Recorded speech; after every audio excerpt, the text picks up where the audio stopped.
Welcome to Penrose Learning, where we make understanding easy. You start by getting power and connection ready.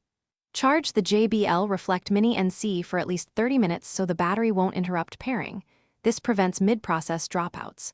Once done, make sure to disable other active Bluetooth links on nearby devices so they don't steal the handshake.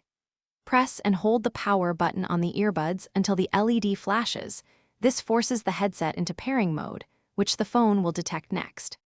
You now move to your phone to complete the wireless link. Open Bluetooth settings, toggle it on, and scan for nearby devices. This is how your phone discovers the headset.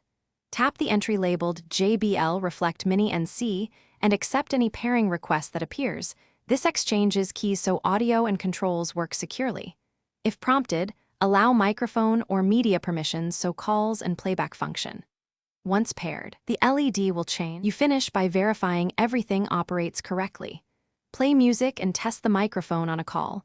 Adjust volume and equalizer settings in your music or the JBL app to match comfort and clarity. If pairing fails, reset the headset by holding power and the volume button together for several seconds, then retry. This clears stale pairings. Finally, make sure firmware is current in the JBL app, because updates fix bugs and improve battery and connectivity performance. Thanks for watching. If this was helpful, leave a like and consider subscribing. See you next time.